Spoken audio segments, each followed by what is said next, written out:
एक नई कविता लेकर के आप सबके सामने प्रस्तुत हो चुका हूं।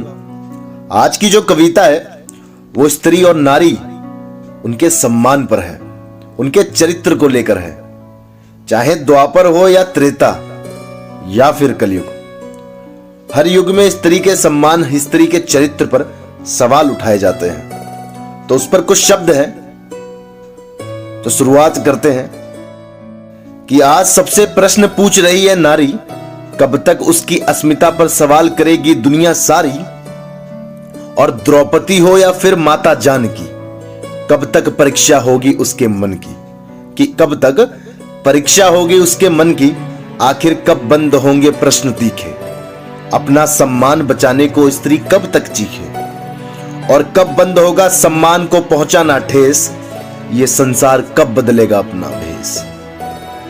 हाँ, बिल्कुल ये सवाल खड़े होते हैं कि हर बार पुरुष स्त्री के सम्मान, स्त्री के चरित्र को ही क्यों टारगेट करते हैं। तो चलिए आगे बढ़ते हैं कि किसने लिखा है नारी के भाग्य का संविधान, अपने अस्तित्व के लिए वो देगी कितने प्रमाण, और कब बदलेगी इस जगत की निराली रीत, कहीं इन प्रश्नों में वक्त न जाए बीत। भाई, स्त्री का सम्मान और स्त्री की चीजों के लिए यह संविधान बनाया किसने है, और कब तक स्त्री अपनी चरित्र का प्रमाण देगी। तो वही है।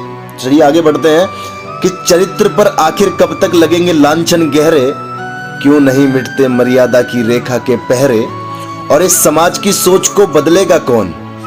भाई, ये भी तो सवाल है कि ये जो मेंटलिटी है ये बदलेगा कौन। तो उसी पर है कि इस समाज की सोच को बदलेगा कौन, किसी के स्वाभिमान को चोटिल करके कैसे खड़े हो तुम मौन। तो अंतिम लाइन की ओर बढ़ते हैं। अंतिम पंक्ति कैसी है कि हर बार अग्नि में नारी क्यों जलाई जाती है, क्यों नहीं प्रज्वलित होने देते उनके जीवन की बाती। और किसके, अंतिम लाइन इस प्रकार है, किसके न्याय की करते रहे वो प्रतीक्षा, कि किसके न्याय की करते रहे वो प्रतीक्षा, क्योंकि हर बार माधव तो बचाने नहीं आएंगे। तो उसी पर है, किसके न्याय की करते रहे वो प्रतीक्षा, कब बंद होगी उनके जीवन की समीक्षा, कि कब बंद होगी उनके जीवन की समीक्षा। उम्मीद है आप सभी को कविता पसंद आई होगी।